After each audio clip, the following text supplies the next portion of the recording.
Did you ever wish your toys could come to life, but not in a cutesy Pixar way? What would their toy story be?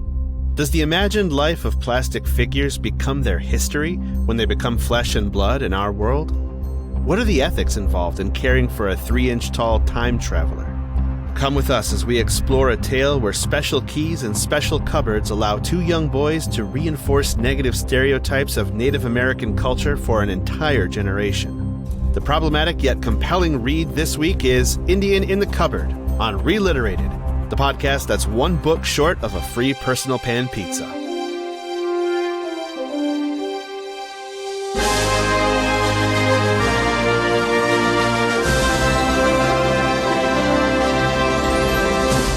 Welcome to ReLiterated, the lowbrow book club of 3 grown-ass men reading the children's books popular in the 1990s, but with 2020's hindsight. Fair warning, we use language that's too mature for kids, analysis too immature for literary scholars, and ignorance too profound to be inoffensive to everyone. You can interact with us and enjoy all kinds of bonus content by searching ReLiterated on Twitter, Instagram, Reddit, YouTube, and now Facebook. Or you can ask us questions, suggest future episodes, or tell us what we've missed by sending us an email at reliterated@gmail.com. Make it a good question, and we'll answer it on the show. My name's Andy, and with me are my co-hosts, Harold and Josh. And today's introductory question is, which childhood figure would you bring to life if you could? For me, I had this G.I. Joe that came with a boat, and I remember I lived in this house with these stucco walls, and I would use it like it was climbing up a mountain because it went up the stairway and everything. He was one of my favorites. His name was Cutter, and he had the Shark 9000 boat. I feel like he may have been dangerous because he was a G.I. Joe, but I still would have liked to bring him to life. I mean, worst case scenario, I could have stepped on him. Yeah, I looked him up. I binged an image of the boat and Cutter, and he's got a pretty cool looking life preserver there. He sure does. I always imagined it as a ballistics vest, though. Oh yeah, I mean, G.I. Joe, you got to protect yourself, right? Both from drowning and from stray laser blasts from Cobra. It's a floaty ballistics vest. Josh, who would you have brought to life? Well, I had a Mr. T figurine that I absolutely just loved. I actually have a picture of me holding Mr. T. And so I would probably bring him to life because I pity the fool who doesn't want to bring Mr. T to life. Because, come on now, it's Mr. T. He's awesome. I mean, love yeah. Mr. T. Mr. T. I used to have I actually had a record. A Mr. T record. But a Mr. T record. What kind of stuff did he do on this album? It was mainly motivational, like, kids don't do drugs, stay off the streets, don't be in a gang. Spoken word album. Spoken word type of album, but you know how Mr. T talks, so it's like, ooh, I pity the fool, does drugs, and doesn't, takes vitamins, and I think that he was probably part of the same whole, like, Hulk Hogan type spiel with the, say your prayers, eat your vitamins. Right. Drink your milk, eat your vitamins, hug your mom. Yeah. And the thing is Mr. T, I know this isn't a Mr. T podcast, but I actually had a Mr. T comic book as well. I don't know if you ever saw the comic book of his, which was pretty cool. Mm-hmm. But there is a story about Mr. T where when he was in the army, as a punishment, he was sent out and told to chop down these trees, and no one told him to stop. And he ended up chopping down some huge area of trees, and then finally a commanding officer rode by. I was like, what the fuck are you doing? He was like, they told me to chop these trees down. And he's like, holy shit. It's done. I just binged the Mr. T comic books, and it's a 1993 series called Mr. T and the T-Force. Yep. I had a couple of those. Oh man, they look dope as hell. I binged the record, and it was Mr. T, be somebody or be somebody's fool. It turns out there was also a VHS that went along with it. Oh, yeah. So, yeah, and it was a motivational video. and Sweet. record. So yeah. I just binged Mr. T's 1987 Lake Forest Chainsaw Massacre, they call it, because he chopped so many trees down, they called it a massacre. Wow. Yeah. That sounds like something that outstanding. should go on our subreddit. Right? So link to that because I want to see that too. Yeah, for sure. Well, I suppose if there was a toy that I could have brought to life, it would have been this Quasimodo kind of toy that they had from Burger King where you like stick your hand in, you could like work the arms or whatever. But I don't know, I always kind of related to Quasimodo. I had kind of a kinship with him. It's kind of like the not very good looking loner who doesn't get the girl in the end. I figured that he and I could just commiserate in our misery because I was a pretty miserable kid. So yeah, on that down note. Yeah, jeez. Yeah, thanks, Debbie. Wah, wah. Wah, wah. But it's my realistic answer. Back when I was a kid, that's who I would have brought to life. If I could have brought someone to life, it would have been a figure of a dead character. And Would have been a Eeyore. figure who was depressed like me, so we could be depressed together. Yep, just me, Quasimodo, and Eeyore, best friends forever. Then you start listening to The Cure and hanging out at Denny's and drinking coffee, smoking cigarettes, Oh, the Cure is awful. wearing a lot of black. Nothing wrong with hanging out at Denny's smoking cigarettes. Wearing black. That's what we did for like 3 years in our 20s, Josh. The only thing I object to that is listening to The Cure. Yeah, no one should listen to that. But what you should listen to, dear listener, is our discussion on The Indian in the Cupboard by Lynn Reed Banks. This was published in 1980. And it is easy to tell that it's from that time, with a lot of the language they use in it about Native Americans and the things that they did. Lynn Reed Banks is actually from Britain. She did move to Canada for a short time during World War II and eventually was in Britain again and in Israel for a time. She taught English at an Israeli kibbutz, which is like a Jewish commune. And I don't know if that means that she was Jewish by heritage or whatnot, but she did end up marrying a Jewish guy named Chaim Stevenson. And she wrote a pretty good number of books. She wrote some children's books, and she also wrote books for older readers, too. It wasn't all just Indians and cupboards for Lynn Reed Banks. There's a 3-book series on Harry the Poisonous Centipede. Yeah, I'm intrigued and at the same time baffled because first off, centipedes suck. Three books about this centipede? 3 books? She must have a lot of that. What's it called, Josh? In a book where they have a beginning and an end, and then in between there's a bunch of oh man. You guys told me not to say that word anymore, so I'm not going to say it. Exposition. We're looking for filler. Things that happen. Yeah, the things that I've been happen. banned from saying it, so I'm not going to say it anymore. Character development. That's the development of my character. I'm not allowed to say filler. that word anymore. Well, The Indian in the Cupboard is the first in a 5-book series, actually. I only read 3 of them. You only read 3 of them? I think I've only, back in the day, I only read this first one. I don't recall reading how the story continues. I definitely remember reading the first and second one. I think I read the third one, but then I fell off at that point.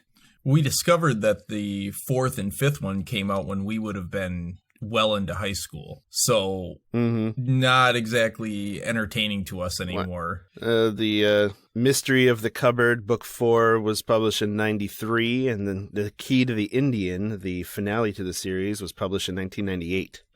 Okay, so yeah, it was Yeah. the last one. We the weren't last one. So quite maybe in I high school read- yet. Maybe I read 4 of them then, because I know I didn't read the last one. I know that the last one I read, they were no longer using the cupboard. They had started using a chest, and they were able to send themselves other places. by locking themselves in this chest, Right. which, that's a great idea for kids. Hey, why don't we tell these kids to lock themselves in a chest? Yeah, I read a little bit of how the whole series arcs, and they get some pretty weird things happening. Mm-hmm. A lot of wild stuff happens, but we're going to focus on the first book and maybe read on as the podcast gets older. Absolutely. This would probably do well into the sequel series at some point, or some sequel series that we do eventually. Mm-hmm. We have tentative plans to devote a whole chapter of the podcast to sequels from books that we've already covered. So we all have that to look forward to. And we know you're looking forward to it. Be honest with yourself. Mm-hmm. I know I am. I want to see how these stories continue. As do I. As do I. So this book actually focuses on a kid with a strange name. I pronounce it Omri. That is the correct pronunciation according to the movie. Okay. According to the movie. Okay. How else would it be pronounced? Like Omri? I've thought, I've seen people change the way something's pronounced. I've heard someone say winnow instead of wino. So, you guys, I am the king of mispronouncing. yeah, and Josh mispronounces words all the Omri. time. So, Omri, you It could added be- an E. Omri. Yep. Added letters. You got to break a few eggs to make an Omri. Yeah. Omri. Omri and his brothers all have very non-normal names. You don't see these names quite often. Is Omri and his brothers Adil or Adiel and Gillen? Yeah, they are strange names, all three of them. I looked up these names, both Omri and I don't know how it's properly pronounced. It's Adiel. Adiel? Adiel or maybe Adil. Yeah. Like one. when I was reading the book aloud to myself, I kind of flip-flop between those two, but both Omri and Adiel are of Hebrew origin, and Okay. Gillen is of Irish/Gaelic origin. Gillen, Gillon. What I did while I was reading him is just named him Matt, John, and Jim. That made it easier for me. Whatever makes you more comfortable. You can change other people's names at will. Don't bother learning them. Just call them what you want. That's how things go, right? Just do whatever you want.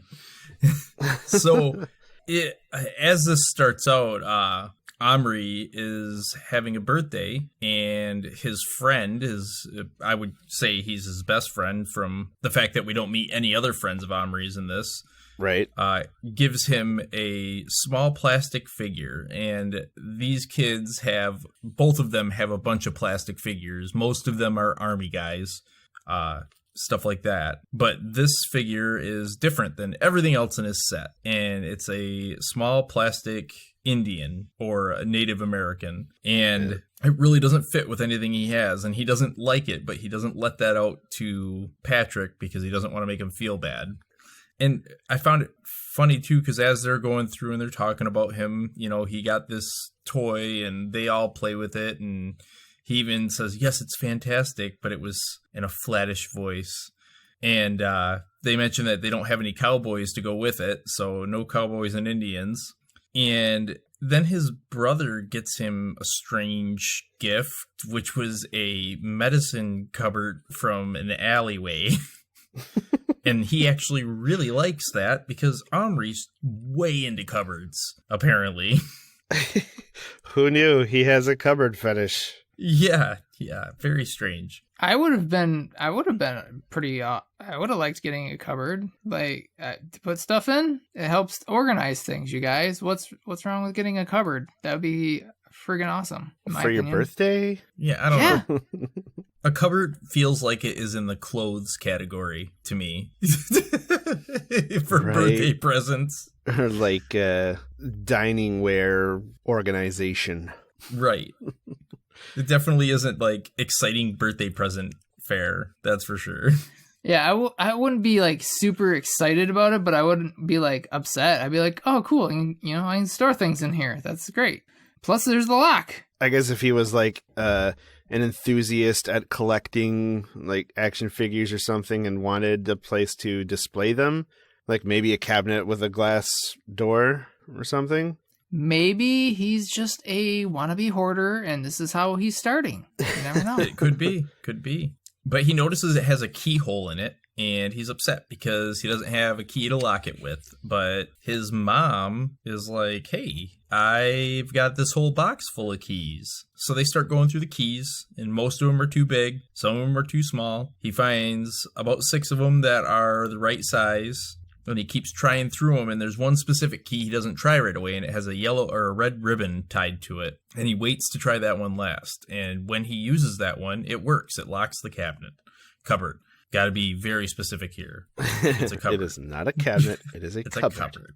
So he's like, oh, cool. It works. And he ends up, they all have their birthday cake, and they go through all the goodness of having a birthday. And he ends up taking it into his room, and he thinks, oh, this is perfect. I can lock this Indian toy that I don't like inside the cupboard, and I won't have to play with it. It'll be locked in there. We missed an important detail about this key. It was the key to his mother's grandmother's jewel box. That's from right. Florence. That's right. It went to his grandmother's jewel box, and it was the only thing his grandmother had to give to his mother when she passed.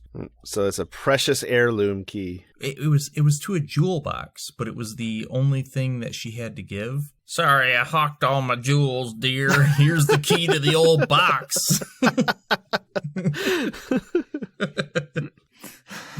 Yep. I had quite the jewel collection in my youth. I kept it all in a box. Here, you can have the key that locked it. Dream of what were. I'm not using it anymore. What about the jewels? Oh, those. I threw those off the side of a boat for a man that I loved once. But don't lose that key. It brought my jewels to life. Oh, God, she's going through it again. Get the doctor. That reminds me of my grandma. Hey, I'm not using this key anymore. Do you want it? No. You got any use for this old key to a jewelry box I don't have anymore? That's exactly what I want. Please give me the key. You want some expired medication? Do you have any candy wrappers, Grandma?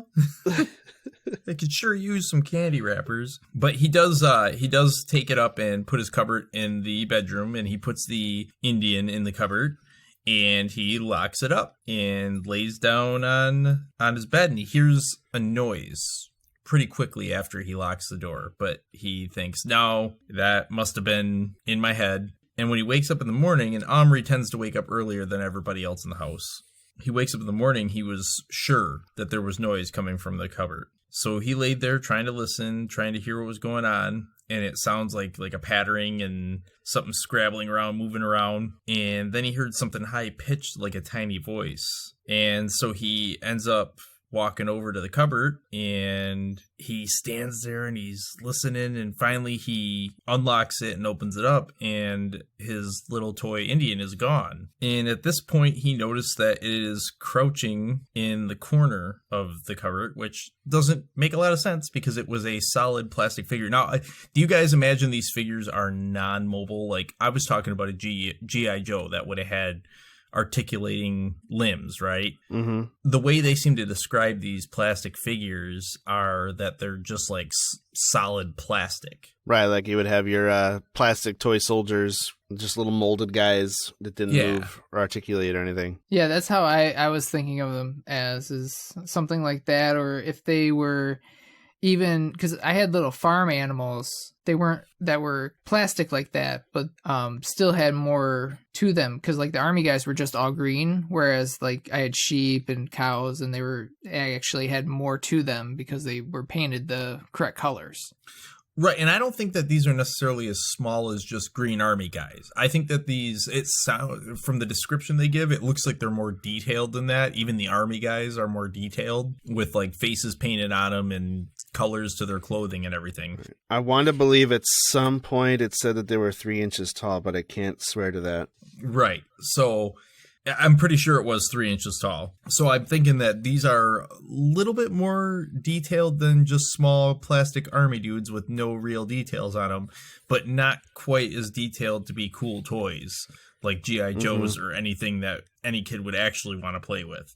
So he does notice, though, that this the little Native American he's got in here is definitely alive. The description that they give for him is pretty solidly stereotypical. He's got a feather sticking out of his headband. He's shirtless, just sitting over in the corner. And he sees him as he's trembling and everything. Then when he starts to move, the Indian reaches down, grabs a knife out, and finally when Omri goes to like reach in towards him, he ends up stabbing him in the hand. Well, if a giant figure went after you, wouldn't you stab it with the one weapon that you had? Yeah. I mean, I definitely would. I would not want to be screwing around with that, you know. I mean, but this is pretty brave of this little dude. He like leaps through the air to stab him with the knife. He's like, I'm gonna take this thing out. Omri does start speaking to him. He lets him know I won't hurt you and that he just wants to pick him up. Then he asks if he speaks English, and the little guy says, "I speak." Well, he grunted that, "I speak." And Omri's happy to hear that, and he starts trying to talk to him, and he's talking too quickly. And then the Indian says, "I speak slowly." And at this point, Omri becomes what would the word I'd be looking for here? Let me pick you up. like, geez, dude. Over deliberate, overly simple. Overly simple. And, he answers back with, "You touch, I kill," And he pulled up the little knife, and Omri didn't laugh at him because he was like, I expect he should be feeling this way, and I don't want to tease him because, he doesn't have a choice to be this small. I'm the one who did this. But Omri's very possessive. He wants to pick him up. He's like, because he's thinks of him as my Indian. It's his Indian. So he doesn't think of him as a person. He thinks of him as his toy. Mm-hmm. For now, anyways. For now, yeah. It kind of evolves, but yeah. He was trying to look for his magnifying glass at this point, too, because he was noticing all these intricate details of his former toy's clothing and his hair and just all the little details that are clearly now it's a living thing, not a plastic toy anymore, which there's no way to make these real things so small. He asks him if he was always that small, and he replies with, "I'm not small, you're big. Well, I not small, you big." Very stereotypical of the time. All very stereotypical. Again, this was written in 80, and, the movies that were coming out at that time. I mean, I remember playing Cowboys and Indians when I was a kid. It was still in vogue at the time. At some point, we're going to have the talk about the stereotype of Indian that we're dealing with here. Right. And there's no getting around it. This character is based off of a lot of stereotypes about Native Americans. Oh, right. All kind of rolled in on top of each other. So do we have that conversation now, or because there's a lot to unpack there? There is. I mean, I'm just trying. I'm wanting to get to the name of him so that we could stop saying Indian. I mean, that's how I feel at this point. I'm like, every time I come to Indian, I'm trying to find a different way to say it. But I mean, the author calls him an Indian all the way through to the last book. All the way through. There is no political correctness, no sensitivity about it. No, it's never Native American. We can just call him Little Bear. His name is Little Bear. Yes, we'll get that out of the way right now, yes. So that we have that out of the way. But yeah, they definitely play on a lot of stereotypes. They go on to talk about him scalping, and he's all proud of how many scalps he's taken, and he wants to hunt and do all these different things that would be, this is all they would want to do.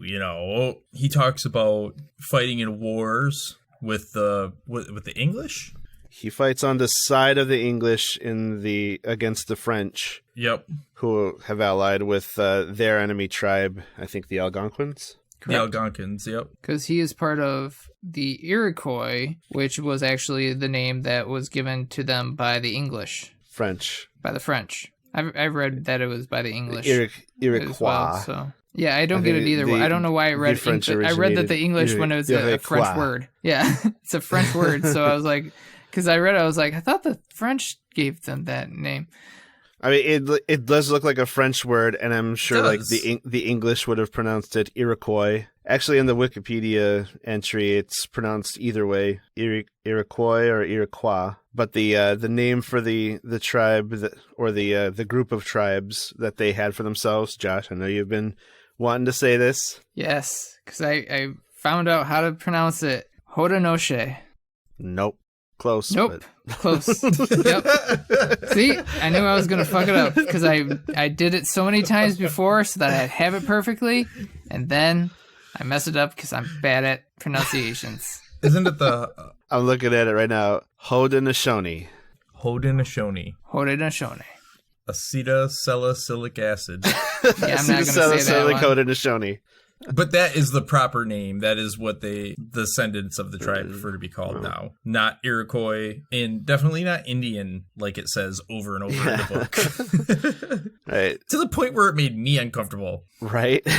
As if that was their preferred term. This is coming from a British woman in the, writing it in the late 1970s to be published in 1980. I was going to bring up the fact that in the 80s, like in the early 80s, late 70s, early 80s, that term was being taken back by them. They were trying to take that as their term. If you go to Alcatraz, it says Indians welcome. That is what is painted on the wall because they took over Alcatraz Island for several years as a form of protest. So a group of Native Americans tried to reappropriate the term correct. Indian for themselves? Okay. So I believe at that time that it was an okay term. But since then, because it's been many years, obviously, it is no longer okay to say that word. Right. For that group of people. Which I am totally fine with because there is a country named India and people who are from there are Indians. Correct. And this is how the term for Native Americans came about because the English thought that they had discovered India. Right, yeah, because they...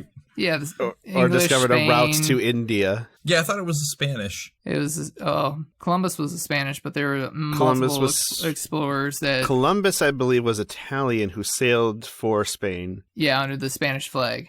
No one wants Columbus, okay? Nobody wants to. Right, I don't think he was the first to land in North America, though. No, Amerigo Vespucci was. Amerigo Vespucci. I don't know. Yeah, because Columbus just landed on islands, basically, in the Caribbean. Yeah. Yeah, I guess that's how it originated in calling them the East Indies. See, this is what you get when you come to ReLiterated. You get a haphazard history lesson of shit that you should look up yourself, because we definitely don't know what we're talking about right now. Yeah, we're just talking out our asses with what various history we learned from various places. Our vague recollection of what we learned about history. And what I've learned on TikTok videos and other podcasts that I learned history from. Right. But I mean, it's pretty common knowledge that they're called Indians because they thought they were in India. Thought they were landing in India. Yeah, but it was not India. It was the North American continent is where they landed. Somewhere upon it, whether that be south, north, or center. And they did terrible things to these indigenous peoples, but that's a conversation for another time. That's for another podcast to tackle, and they have. That's for another yes, other podcasts have tackled it. I do believe they talk about some of it in the Indian in the Cupboard series, though. I believe they bring up some... Yeah, they go dark. Genocide. Not necessarily genocide, but they definitely talk about why... he has a distrust for Omri. You know what I mean? A mild distrust for him in the beginning here, right off the bat. Sure. beyond the fact that he was, 100 times bigger than him.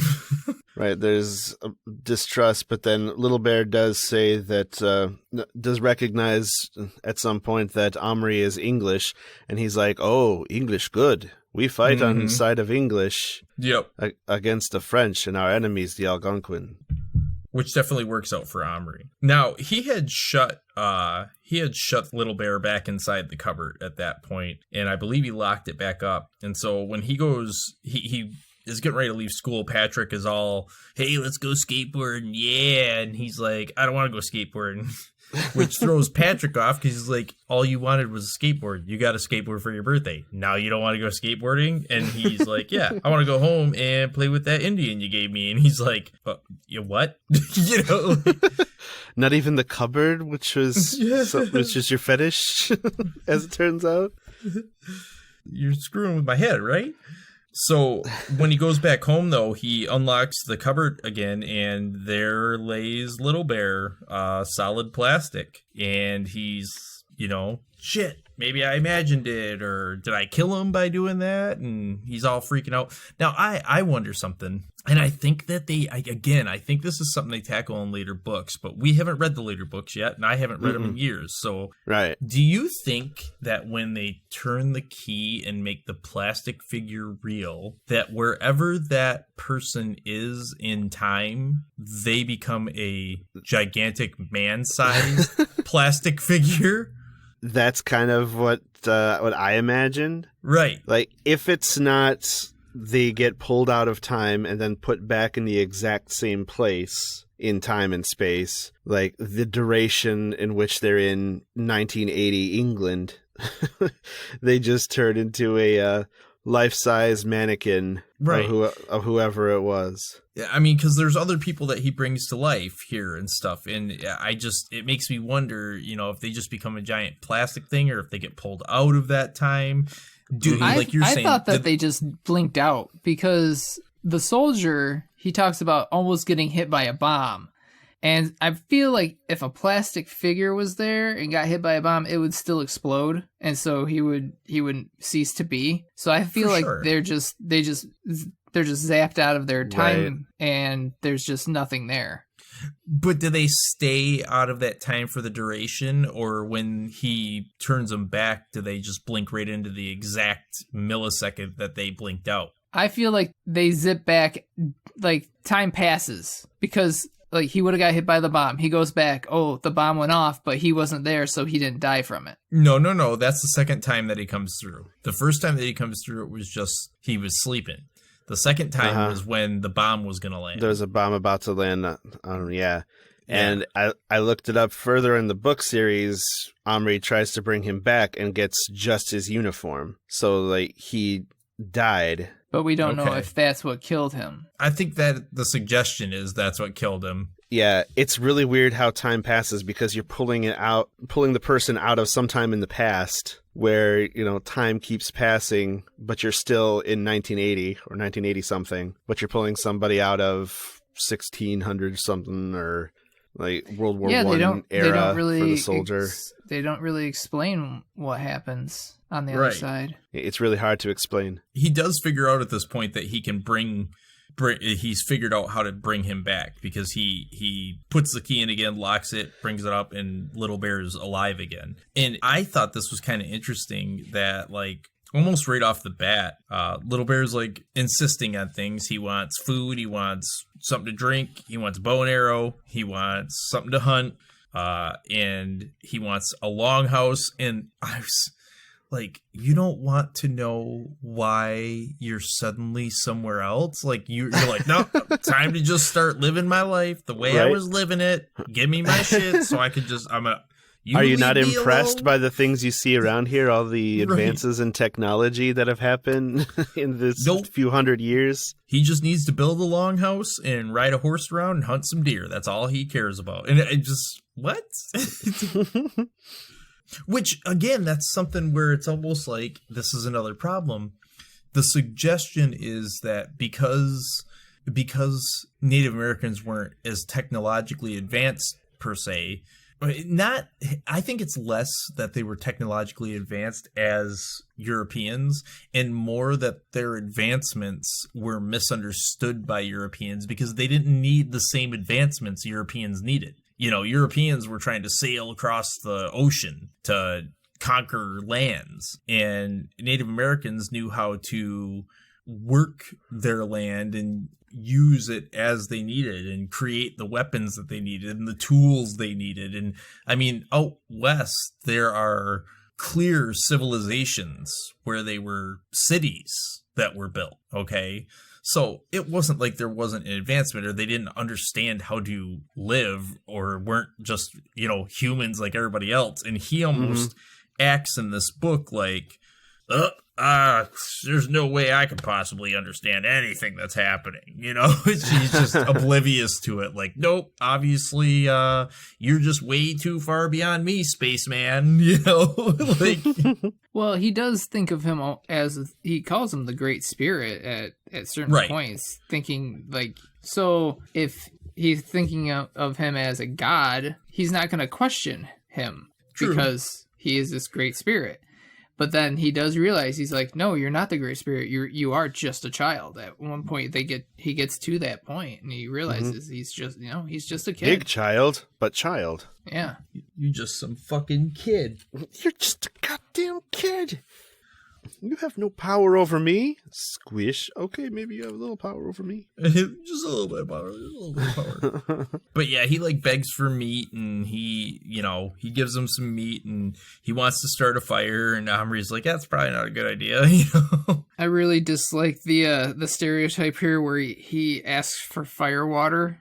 No, he didn't ask for fire water, did he? He didn't ask for fire water. Yeah. Omri's looking for things to grab for him, and he's thinking, surely Indian braves did not drink milk. They usually drank something called fire water in films, which was presumably a hot drink, and Omri dared not heat anything. He's going off of what he's learned about Indians from movies, and all he's gleaned off of that is that they drink something called fire water, which he assumes is just a hot drink. No, I always understood fire water to be alcohol. Right. It was whiskey. Yeah. Yep. Liquid that burned as it went down. Yeah, later on down there it says, Coca-Cola, said Omri enthusiastically, pouring some for himself into a cup. Fire water? No, it's cold, but you'll like it. The Indian sipped, swallowed, gulped. Gulped again, grinned. Good? Asked Omri. Good, said the Indian. So yes, the Indian does ask for fire water because of the stereotype. Yep. Unfortunately. Oh, and he also calls Omri the Great White Spirit. So another Great White Hope. Hey, guys, this seems to be a theme in our books. The Great White Spirit. But he does shut off the light, and they go to bed after they have all this interaction for the first night. There is a lot of stuff that kind of happens where it's basically these things, he's trying to explain the world around Little Bear to him, and Little Bear is just kind of like, it's magic. I get it. You're the Great Spirit. I'm just a guy that wants some fucking shit. Get it for me. It's funny because at one hand he's calling him the Great Spirit, on the other hand he's super disrespectful and demanding to him. Oh, and Omri, for that first night, gets him set up with a little teepee, and Little Bear is kind of offended by the idea of a teepee because the Haudenosaunee don't sleep in teepees. They slept in longhouses, which the name stands for people of the longhouse. Yes. And so that's what he wants. He wants to build a longhouse, which is, I remember reading this book, and for all its little problematic things, that was kind of a cool thing that I learned when I was a kid about these people, is that they didn't all live in teepees. They actually had these houses that they built, which again speaks to my whole, they can't possibly understand technology. Well, they understood how to build shelters that were much more elaborate than just four sticks put together. Made them big enough to be community spaces and have meetings in them and such. Right. And they would have fires inside of them, so they knew how to get the smoke. So I think it's strange that we put this idea, for a long time we've put this idea that they're just incapable of understanding. We also learned that Little Bear is the son of a chief, he's an Iroquois brave, son of chief. You son of chief? He asks Omri, and gives him a superior look when Omri tells him that he's not. Omri asks him if he ever sleeps in teepees, and he says never. And Omri said that he's never heard of an Indian who didn't. You're an Indian, you must sleep in a teepee.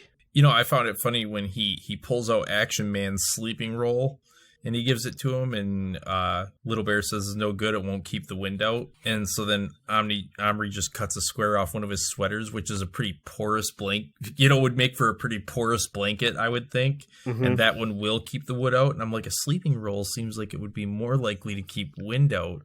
Also, what wind? You're indoors. Yeah. Well, yeah, but again, we're back to he doesn't necessarily understand it. And who knows, man, if you're only 3 inches tall, that might feel windy. I mean, the next chapter, which, by the way, we're only at chapter 3,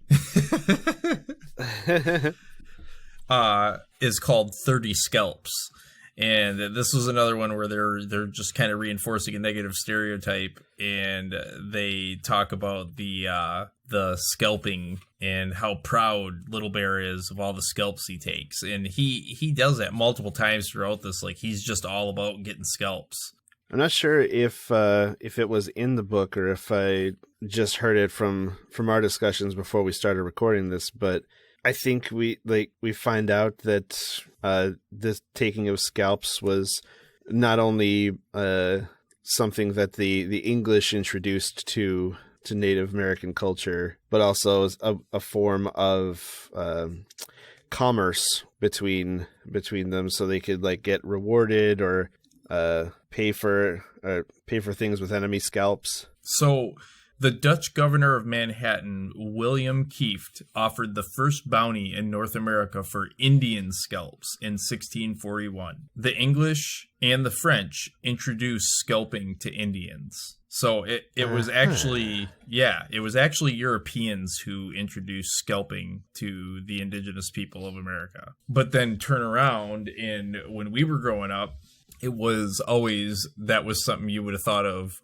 If someone was scalping, it was going to be the Indians in the movie. Yeah, it somehow got magically attributed to Indians, some dirty Indians coming scalping us. I think that's what the bad guy does, When they start realizing they're the bad guy, they turn it around and go, but he's doing it. He's the one who's going to attack your women and children. Why do they want to do that? Because we killed all their women and children. Right? They're real fucking mad, man. And they can't take a joke. Yeah. But they definitely play it up like Little Bear is trying to say, like, oh yeah, Little Bear fight like mountain lion, take many scalps. Like, he's the one who scalps. And Omri's even like, scalps? Like, dude, your ancestors are the ones who invented it, motherfucker. And then, of course, Little Bear is very proud of how many he's taken. And he's like, how many have you taken? He's like, 10, 20, 30. He's like, geez, how many times have you done this? Well, and so Omri actually asks him if he took any white scalps, and he says, some French. He didn't take any English scalps, but most of the scalps he took were from his Indian enemy, the Algonquins. So I mean, they even like try to make it seem like, oh, this is a long history between us Indian tribes. We just scalp each other. We started it. Like, that's how. And it's like, no. But I think you'd be hard pressed to ask somebody over 50 today who they think invented scalping, and they would tell you, I no doubt in my mind, they would say, well, Indians. I guarantee it. Guarantee it. And that's the word they'd use too. They wouldn't be like, well, the Native Americans. They'd be like, God, some people might say even worse. It's a common rationalization that I hear from white people, just trying to kind of apologizing is not doesn't sound like the best word, but doing that whole kind of apologetic thing about why white culture deserves to be on top or whatever. But it was because the Indians lived in savagery and they were always fighting each other. And it's like, oh, those poor Native Americans, they were so peaceful until we got here. It was like, no, they were off killing each other and they were always having wars with other Native tribes. So don't try to come at me with some bleeding heart liberal saying that they were all nice and peaceful until the white man came. And isn't it funny that seems to be the story every fucking time too? Like, every time any of these things are going on, they're like, well, shit was fucked up before we got here. We tried to, like, rein it in, and it just went crazy because they refused to let us help them. That's what happened. And the truth of the matter is things were actually probably good in almost all these places before they showed up. And right. And it's not like tribes didn't fight with each other or didn't go to war with each other, but don't act like the English and French weren't at each other's throats forever, or the English and Spanish, or the Scottish and English, or the English and English. Right. Like they were the Protestants versus the Catholics. Well, it's like you were saying earlier. Oh, well, they never invented a giant, crossbow that they could fire 13 rounds and kill 10 of their enemies with armor-piercing arrowheads on them, guys. So, I mean, it was a savage form of war where we were sophisticated in the way that we cut the heads off our enemies and stuck them on pikes. Like, fuck you. Hey, we invented a machine that could throw a 90-kilogram boulder over 200 meters, all right? That's just how the superior siege engines work. That's how more civilized we are. That is a seesaw, for anybody who doesn't know. A seesaw. No. No, sir, that's a trebuchet, and you will get the internet very angry at you. A seesaw or a teeter-totter. The tray bucket. Yeah. The tray bucket. I know all about the tray bucket. You just love mispronouncing French things. The tray bucket, Christopher Lambert. And it's funny because when we're sitting here talking about this and I'm thinking back, and there was a whole period of time in English history where they literally just spent their time coming up with different ways to torture people without killing them to the brink so they could get them to admit something that wasn't true, and then they'd kill them anyways, right? And yet we're bringing civilization to America. The favorite story people have is of hanging someone on a goddamn torture device. And they're like, well, we're the fucking sophisticated ones, guys. Like, Jesus. Literally. That's who I'm talking about. They lived in savagery until we got there. Yeah. It is something else. And the thing is that that's not an old way of thinking.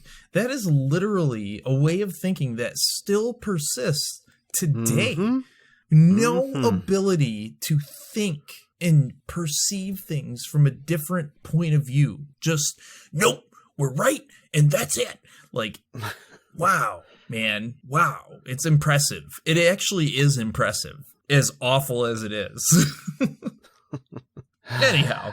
Back to this children's book that... This is just a feel-good episode of the summer, isn't it? Oh my goodness, I don't know. I think we've had a couple little funny things in here, but it's hard because I gotta say, and I want to keep going through this book. I want to talk about it, but man, I was offended all the way through it, and I wasn't when I was a kid. But just by the way that they treat these people in this book, and I know that she didn't mean it. I honestly feel like when she wrote this book, she did it with the best of intentions. I think she wanted to try and give a better idea. She wanted to show people, hey, they didn't all just live in teepees, and they had a proud heritage, and there was all this good stuff. Right. They're not just primitive savages. They're human beings with feelings and humanity to them. Right. But it's done with language that doesn't fit in 2020 or 2021. It doesn't fit today. It might fit for some people, but it doesn't fit for me. And this was one of my favorite book series when I was a kid. I remember when I got the first book, and then my mom. I'm got sure the it second doesn't book. fit with Native American audiences. Any Native people who might read it. Right. So now I had seen an article. I wish I would have kept this up. Right. So there was one specific gentleman who he tried to avoid the book forever. Okay. And he finally read it. And I can't remember who it was. I want to try and find it. But he said it is a lazy attempt that uses the most common stereotypes to tell a story and misses every mark all the way through it. At the 1991 American Library Association National Conference, Naomi Caldwell Wood and Lisa A. Mitten, former presidents of the American Indian Library Association, listed the book and its sequels under titles to avoid, calling them classic examples of highly acclaimed books riddled with horrendous stereotypes of Native Americans. Banks has created her Indian character from the mixed bag of harmful cliches so common among British authors. And in 1992, Doris Seal, a Santee Dakota, Abenaki, and Cree librarian, wrote, "My heart aches for the Native child unfortunate enough to stumble across and read these books.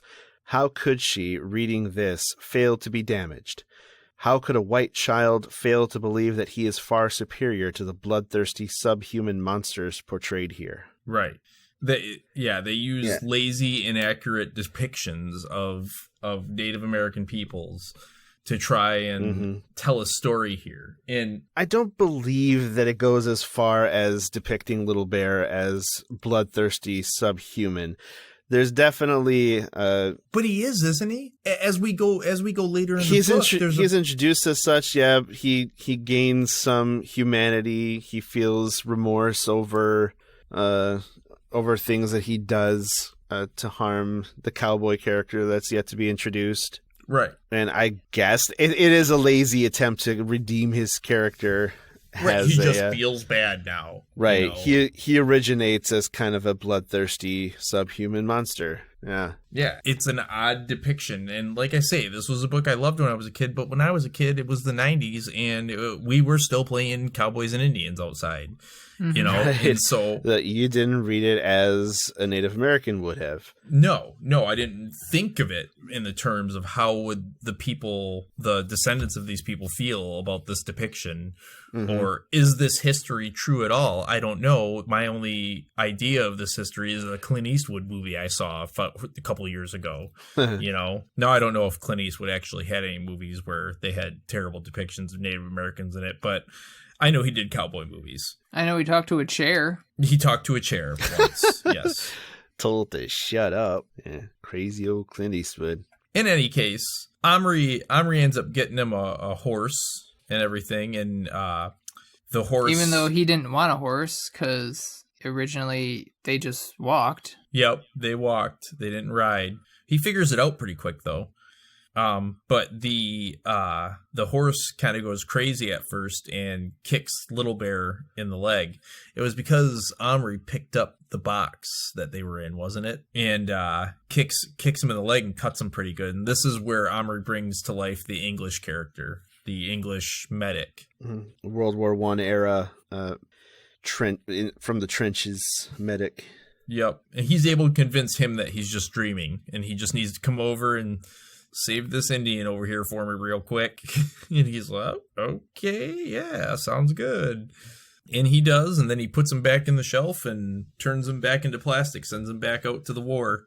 And Omri does do some stuff for him that is really nice. He starts to feel responsible for Little Bear. He starts to care about him. He does learn some things. And again, this book does talk about some things that make you like it to a lot of good extents. It's an engaging book. It's fun to read. But I mean, like, even when they go outside and he lets him ride the horse outside and everything, and he tells him he needs to build a longhouse. So Omri gets him a garden, a little seed tray and filled with dirt and everything, and brings him in some sticks and some bark and some thread so that he can start working on a house. Which again, like I say, I mean, he's just like, son of a bitch. Now that I'm here, I got to build a house here, so I guess I live here now. But then later they seem to understand that they can go back. So I think I would be like, just send me back. Wait, I'm going to plead a case to you, buddy. This isn't where I live. I mean, does Little Bear ever express interest in going back to his own time, or he just chooses to stay with Omri? Again, I think it's because at this point he still feels like this is the Great White Spirit, and he has chosen him to live in this place, and therefore he is not questioning it. He is just doing what he's told, as the stereotype would have you believe. But he seems determined to stick here for the long haul, anyways. Well, I feel like he feels like he's stuck there, so he's going to make the best of what he had. Because Omri has made no attempt to say, "Oh, I'm going to send you back" or anything like that. Right. Although he already has at one point, like he did send him back, made him plastic again, and then brought him back to show Patrick. That was just to show Patrick, and again, it was he does it again to bring the cowboy to life, though. He murders a chief. Yeah. Oh. Right. He brings an Indian chief to life because Little Bear wants a bow and arrow. So he picks out the Indian that he can find that has a bow and arrow, which is an Indian chief with a big old feather headdress and wearing a cloak, and brings him to life. Whereupon the chief sees Omri and has a heart attack and dies. Yep. And then Little Bear gives like no ceremony to this death either. He's just like, he's dead, and starts like stripping his body of stuff. Loot the body. His cloak. Yeah, takes his cloak, takes his headdress. I'm chief now. Like, that doesn't seem...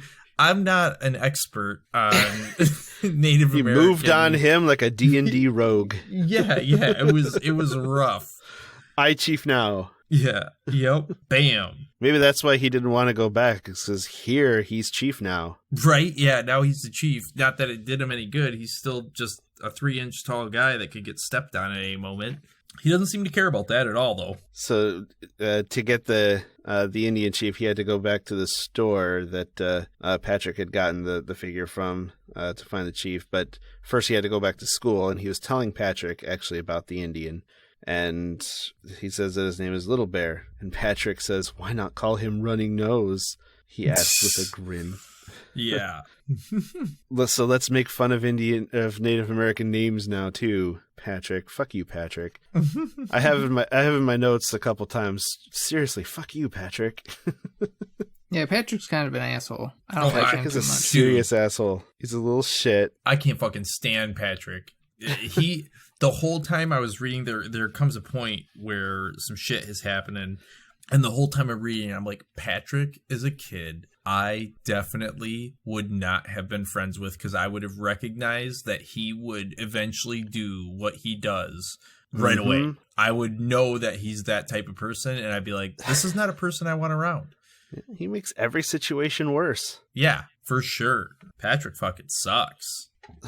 I mean, Omri pretty quickly evolved from having ownership over the little toy come to life and then seeing him as a person, but Patrick does not get there for quite some time, and he still sees these living, breathing people as possessions. Just playthings.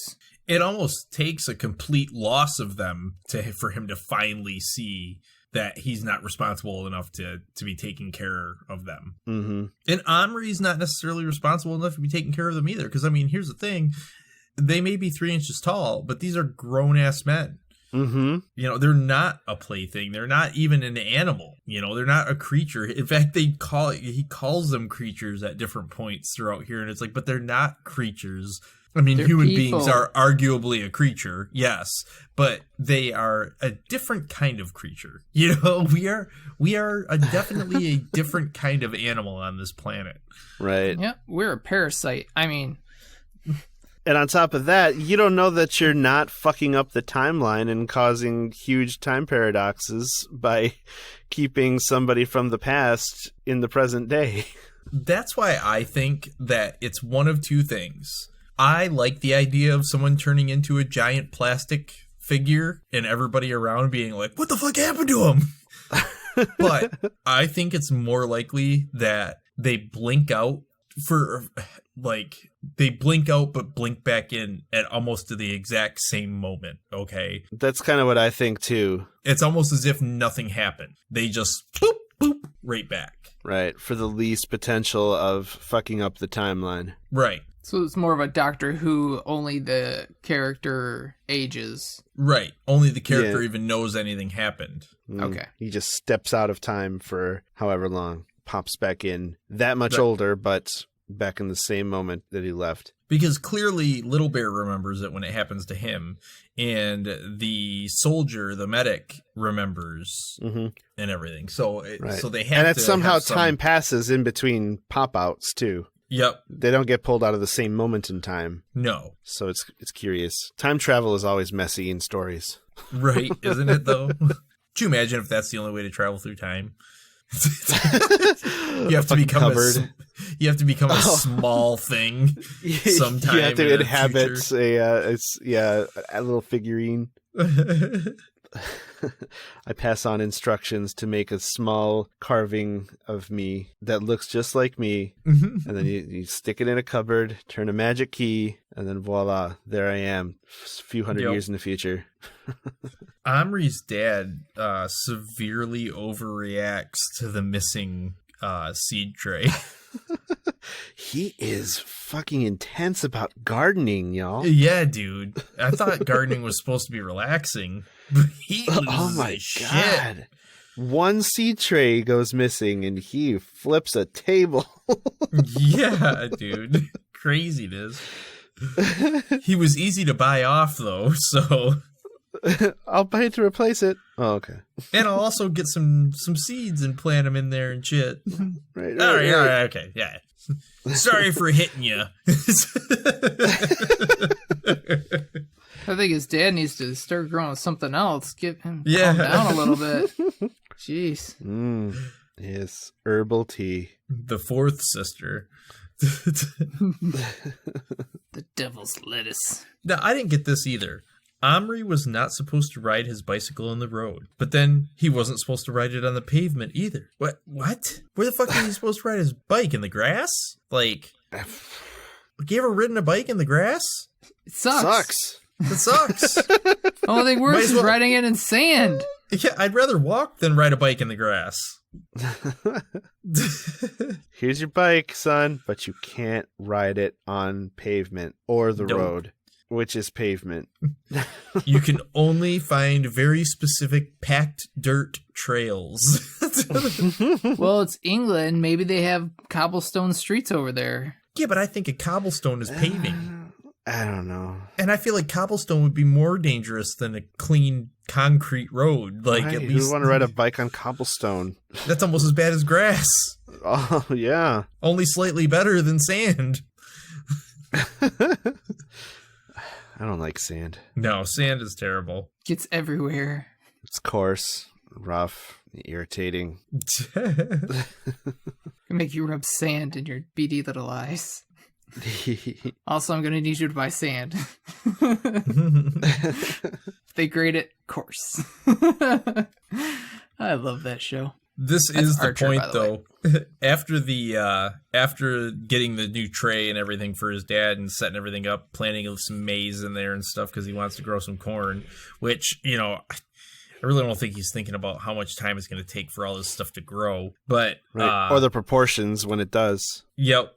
And he finally is ready to show Patrick the Indian that he has, and Patrick has brought a cowboy that he's like, here, I got you a cowboy to go with your little dude. And he doesn't really believe him entirely, and they come up with an idea for making a fire inside his room. Like, these parents, your kid's got fires going on in his room. But yeah, Patrick is a dick, and he should not have shown Patrick at all. For real, especially since he's bringing a cowboy to go with an Indian that he's been told is alive. So what? He just brings an Indian's natural enemy, the cowboy, he expects him to fight and be entertained or something. Like, that's an act of cruelty. And I think that's exactly what he's thinking. He's like, cool, well, I'll bring this cowboy, we'll bring him to life, and then our Indian and cowboy can fight each other. And like, not considering that these are living beings. But has he told Patrick that he could bring them to life yet? Because Patrick's still under the impression that they're plastic. He says, how can they hurt each other? They are made of plastic. Right, but I believe he tells him in here, he's like, I put him in the cupboard. Literally the next line is, listen, the Indian isn't plastic, he's real. So that's when he tells him, is right after he says that. So yeah, when they get back into Omri's room, when he's going to show this to Patrick, they catch his brothers in there looking at the longhouse, and they're blown away by how Omri did that. And Omri has a little bit of his dad in him here and just fucking goes ballistic on his brothers and kind of gets called out for being a hypocrite because he's like, you're in my fucking room, you sons of bitches, get the fuck out of my room, how would you like it if I came in your room? And then one of them's like to maybe steal a magnifying glass, you dick. Because he went to his brother's room. Yeah. Not to mention they were praising him. They were like, "How did he make this? This thing is awesome. This is so crazy good. Look at this. It's absolutely terrific." Because they saw the longhouse and they were heaping praise upon him, and he flips out. Seriously, I would have just been like, "Ooh, they're talking about me and they're saying nice things. I'm just gonna soak up all this positive reinforcement. Yes, even if it's unearned." Now, Omri does go on because now Patrick's asking questions about how is this guy real because he sees him now. And he explains to him that, put him in the cover, turn it on, they come to life. And Patrick's like, let's put all the fucking toys in the cupboard, And he wants to, and then Omri actually shows that he understands this. He's like, Little Bear is not a toy. He's a real person. Mm-hmm. And he even says here he really lived. Maybe he's still, I don't know, in the middle of his life somewhere in America in 17-something or other. Yeah, it's not just animating a toy to movement. Right. It is imbuing them with the soul of a real person who lived in the past. Right. So this reminds me of this. There's a scene in the movie where he grabs a whole bunch of his toys and puts them in the cabinet and brings them all to life. It is a crazy bonkers scene, but there's like RoboCop, Darth Vader, the T-Rex from Jurassic Park, and they're all just like alive and fighting each other. And he's like, Seriously? He freaks out and closes it and turns them back into plastic because it's that hilarious. kind of changes the rules here, though. Like that's like these are fictional characters, like Darth Vader and RoboCop and Tyrannosaurus Rexes. Right. Yeah.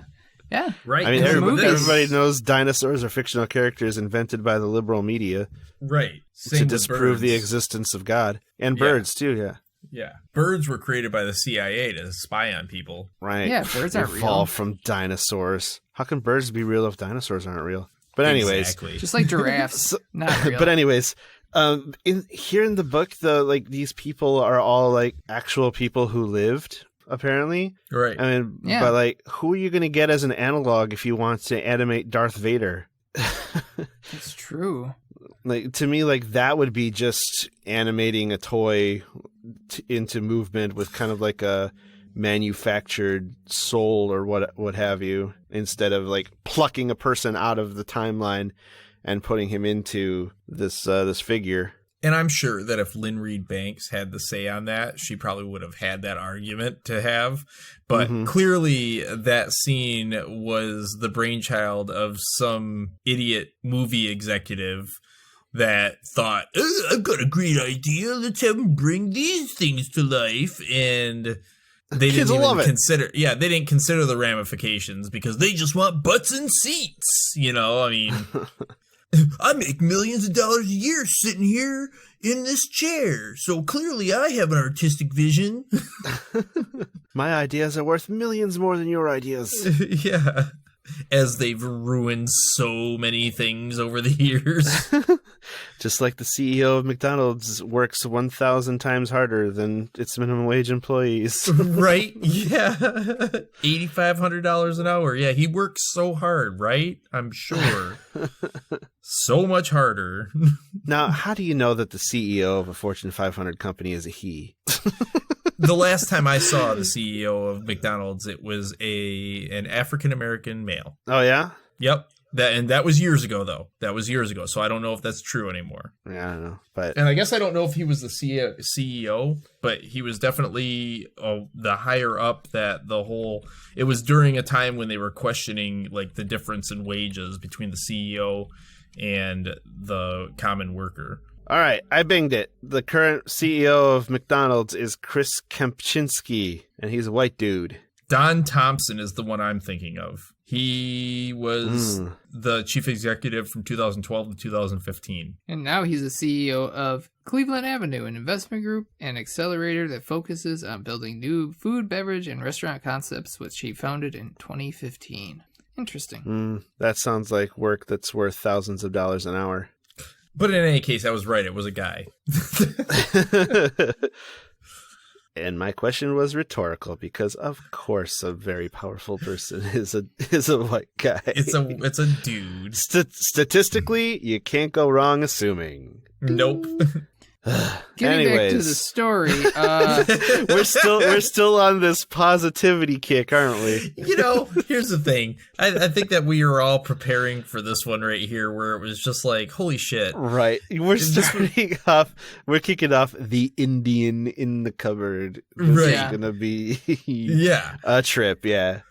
And it's funny because with the time that we grew up in till now, we have made the changes. I know that when I was younger, I thought things were just this way and this was right and stuff, but I was wrong and willing to listen and gain different perspectives and look at things objectively throughout my life. And we're caught in this place where it's like the people after us are like ridiculous about it. Okay. Yeah. We were raised on a bunch of stories and characters that encouraged empathy. Yeah. And the people above us are like, no, none of that other stuff that they keep trying to tell you is true. The story we told you is true. And it's like, wait a second. I think you guys are both a little bit wrong here, you know.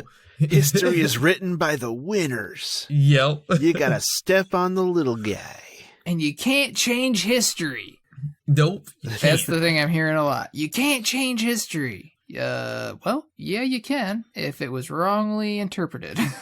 You don't need to change history. You just need to actually know all the history. That's you need to the acknowledge difference. all of the history. Yeah, correct. you can't just Not acknowledge one the side. parts that sound good for you. You know, Nobody's changing the history. We are putting it in the proper context and characterization. right? And it's not like somebody just suddenly wrote these stories or wrote this information down. Yeah, No, it's been there. it's been there the whole time. It's just that it wasn't popularized or put into books and sold to schools so that kids could learn it. So, what point of the story are we at? We're at the point where little dickhead here is about to put the cowboy Oh, inside little the cupboard. dickhead. Yeah, that's Yeah. right. Dickhead Patrick's gonna put the Indian in the cowboy in the cupboard.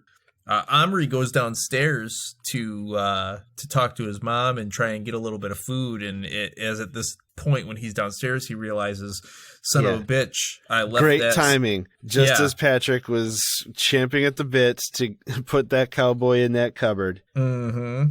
But I think like Little Bear was badgering him to go get some food. Go get me something. Yep. Yeah, he wanted food. Give me for meat. Sure. Yeah. So I think Omri just got flustered, and that's kind of a hard thing to forget. Because you got like life and death on the line for this cowboy that that fuckhead Patrick is wanted to bring to life, or potentially putting Little Bear in danger too. Right, and I mean, shit. The first thing that happens is Patrick gets his right away. He gets shot in the face.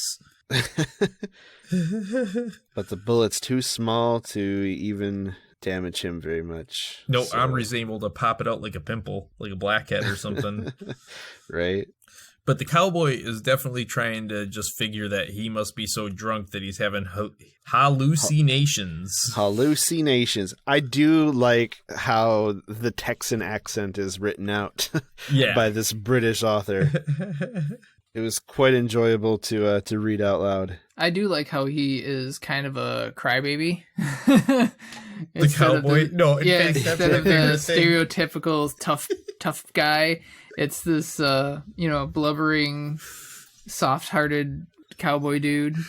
Right. Surprise! The white guy is the non-stereotypical guy with layers. Oh, of course. Well, it was funny though. He was like, was he crying? like that's how I read it. And then like he cries like multiple times. My friends call me boo-hoo on account I cry so easy. I just got a soft heart, and I'm like, I get it, dude. I totally get you. I cry about silly, stupid things, like movie trailers. I have a tendency to cry during movie trailers when I'm at the theater. I don't know why, but I do. It's pretty easy to make me cry at a movie. We were talking about it last night. I cried at the end of Red Dead Redemption 2. Oh yeah, yeah.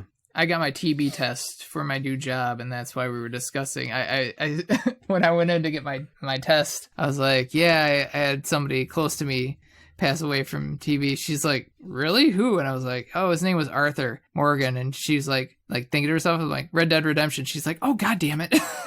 She knew what I was talking about. She's like, I knew that name sounded familiar. I was like, Arthur Morgan, where do I know that? So yeah, I thought it was pretty funny. After Omri goes to sleep this night, because he keeps the cowboy and Little Bear, and after he goes to sleep this night, he wakes up to them fighting, the cowboy shooting and Little Bear firing arrows. And that's when he starts crying, because he shoots the hat off the cowboy. And, and after he takes the bow away from him, he's like, what can we do to help? He goes, I lost my hat.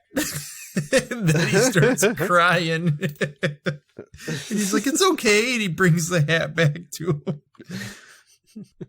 But Patrick insists that the cowboy and Little Bear come to school the next day. Well, he insists that the cowboy come to school, and Little Bear is like offended that Omri would take the cowboy but not him. If he goes to school, I'm going to go to school. Right. I want to see the school you're talking about. And Patrick insists that Omri bring the cowboy because the cowboy's mine. I bought him. Yep, still having that ownership. And it's just that kind of talk about owning a person. It just gives me the creepy crawlies. Right.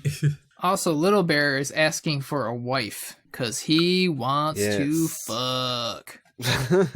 Specifically, he's asking for a woman. Bring me woman. Give me woman. Chief need wife. Want one beautiful. Good cook. Yeah, and when Omri cooks food for them, Little Bear makes the comment like, oh, you're a woman because you can cook. And Omri's like, no, some of the best cooks are men. Yeah, so now let's bring gender roles into this mess. Yep.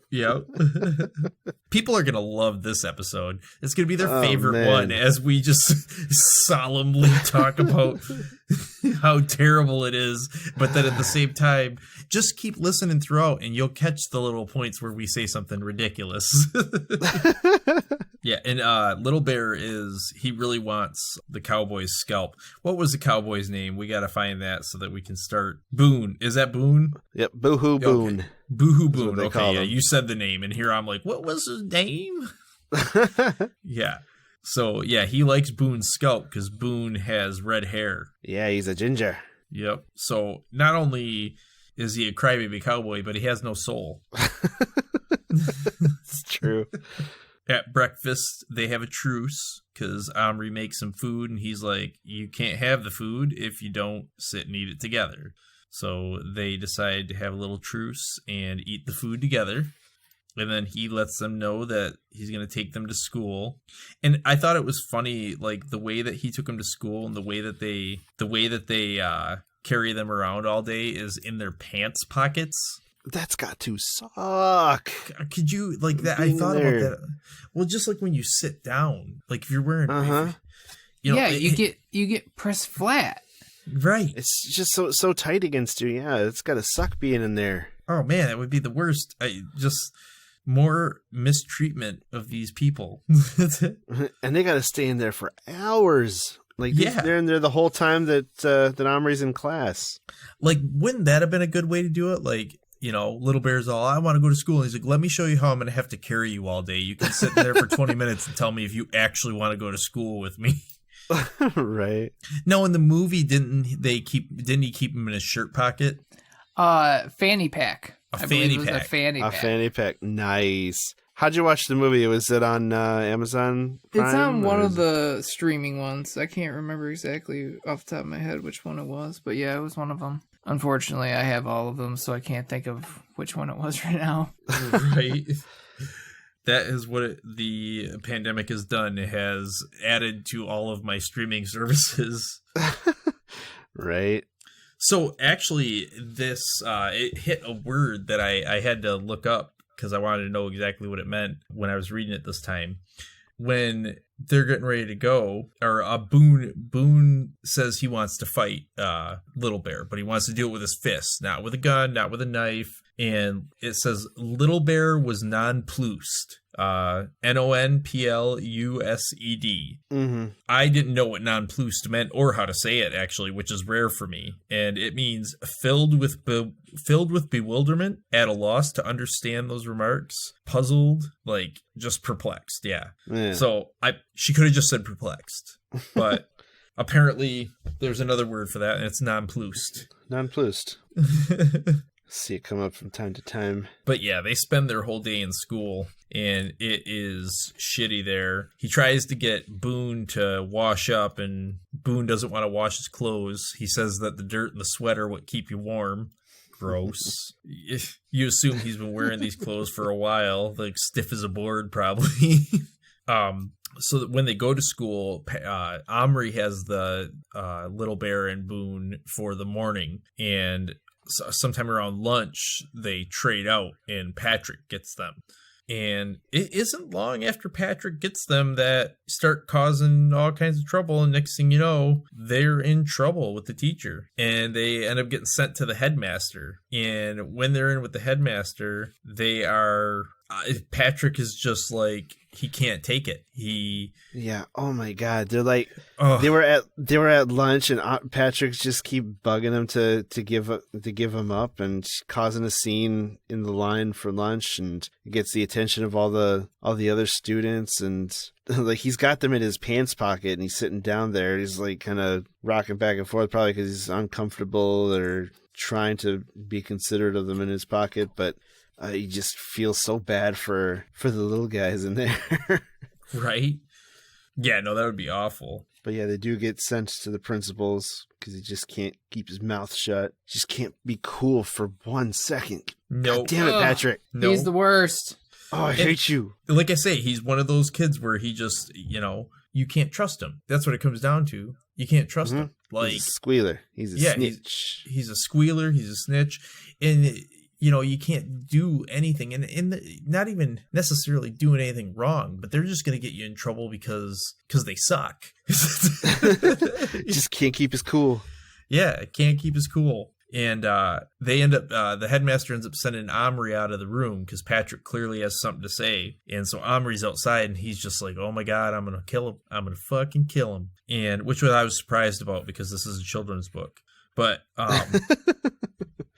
Then a few minutes later, the headmaster opens the door, and he's like, talks to his secretary, and he's like, I have to leave for the day, and he's all white in his face. He's like, I won't be back in, hold all my calls, and he takes off. And when Patrick comes out, he's like, yeah, I showed him to him, and he didn't believe it. He didn't believe his own eyes and thought he must be hallucinating. And so that's how they escaped, was because this adult... He fucking caved. Yeah. He fucking did the last thing he was supposed to do, and it fucking worked out. It only worked out because this adult was so stringent that he couldn't possibly believe it could be true. I think he believed he was maybe having an acid flashback. Yeah. He was like, oh, man. Well, Omri's biggest fear alive? here was that they would take them to be studied by science or something. Right. Like E.T. Yeah. And who knows then what does Patrick tell him about the cupboard? Then they take the cupboard, they take the key, he loses everything, all because this little dick face couldn't just shut his fucking mouth and move along. Yeah, I don't like Patrick. There's a line in here I Patrick. really like. Let me find it again because I lost it. They're not safe with you. You use them. They're people. You can't use people. Mm-hmm. That's just a good line because you shouldn't use people. Yeah, and at one point he says Omri had told him, like, hey, man, this is, you got to be careful with them, blah, blah, blah. Patrick replies, cowboys and Indians are used to rough treatment. Yeah, like, dude. They're tough guys. They can handle it. They got it. They're good. Again, going off of stereotypes. All stereotypes. I don't think Patrick was there when Boo-Hoo Boone started crying earlier. Right. Over losing his hat. And then Omri gets both of them back. He's like, no, you got to give them to me. You're not responsible enough. Go eat some dirt, you moron. And so he gets them back, and then the next class they had was art class. And when they went in there, Omri kind of went off to the side so that he could let them out of his pocket, so they weren't shoved in there, because Omri actually gives a damn about these people. And he lets Boone draw on his paper, and it turns out that Boone is something of an artist. He also has his own pencil that he brings with him. Apparently, like, who thought up that when they were making the plastic figure? Oh, by the way, I'm gonna add a pencil for this cowboy. But he draws like this little town image, and it's super tiny. And when the teacher sees it, she's blown away by it. She asks Omri how he drew it, what he drew it with, and he is able to hold out the pencil that Boone used, which I think would be even more unbelievable than the picture itself. If I were looking at it, I'd be like, something's wrong. Okay, empty your pockets. I am convinced that you have 2 little 3-inch men in your pockets. Not only did somebody draw this for you, but that person has got to be about 3 inches tall. And likely a cowboy. But Omri kind of gets off on this blowing people's minds thing. Wouldn't you? With the little people. I mean, I'd be worried about them having further questions and pressing the issue to the point that the headmaster was not too long ago. I feel like Omri didn't really learn much of anything from that. This is true, but the headmaster is gone now. Right. What he may have taken away from that, I think his takeaway was it's okay to kind of let these little people stretch their legs because the grown-ups are just going to flip out and not do anything about it. Right. They won't believe it anyway, so screw it. No, he was totally okay showing the minuscule pencil that drew that picture that he's taking credit for. Mm-hmm. Fucking plagiarism now. So yeah. Once school was out, though, they go to the store with all the plastic figures, and he lets Little Bear choose the wife that he's going to take home. Oh, little harem.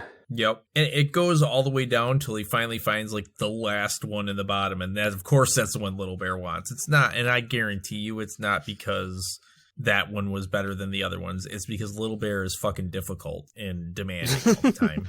For sure.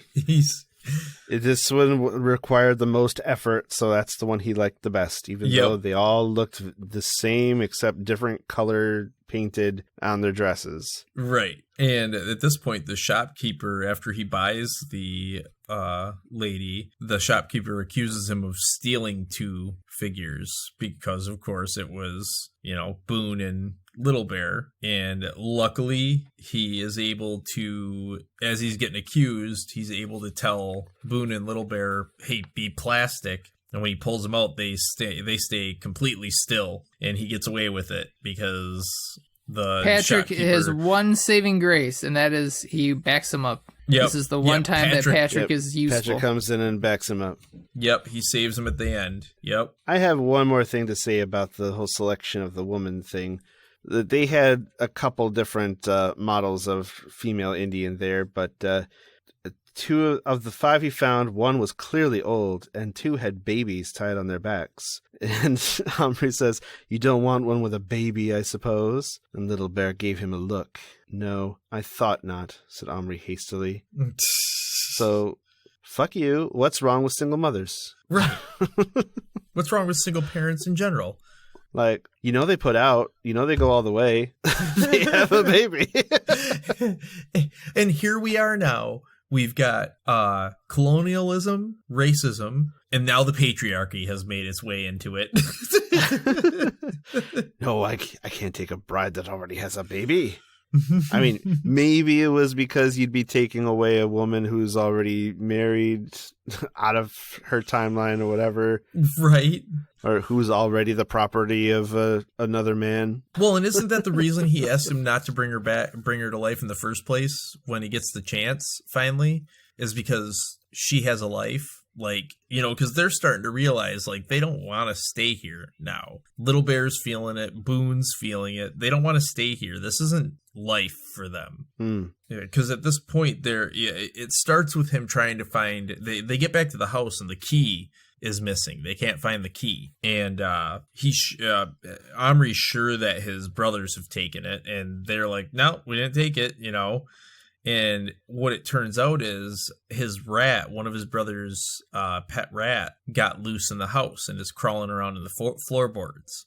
And their dad had all his floorboards up that day trying to catch the rat. And at some point, the key must have fallen in there because they looked everywhere. This is where they went up in the attic to the glory hole. Patrick and Omri visited a glory hole. So, yeah. I did not know that glory hole had a non-sexual connotation, but they call the attic just a sort of glory hole where they could play and leave a total mess. So now I kind of want to, visit a glory hole? Not visit a glory hole, but I was leave a total going to mess? say, like, do a search for glory holes, but that could be super dangerous. To do a search for glory hole, to look for the innocent definition. Glory door. Door. I'm gonna put glory hole into Bing here and check it out. Glory hole porn videos, glory hole videos, glory hole porn videos, glory hole porn videos, glory hole, Urban Dictionary. A glory hole is a hole made in a thin wall or other type of partition where a man can insert their penis for sexual stimulation by an anonymous person on the other side. Where are glory holes in the United States? Yeah. All right.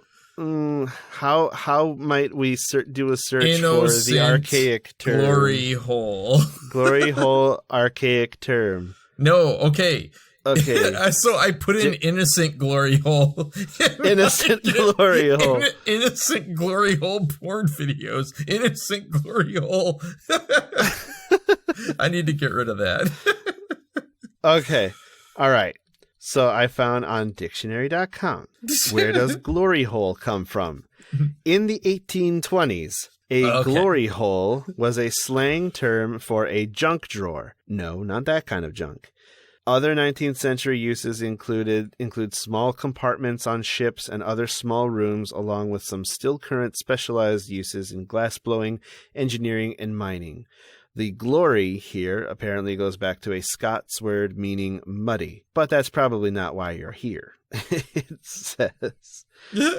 So it's kind of a slang term for a junk drawer, or like just a catch-all place where like your sundries can be held. Not according to my search.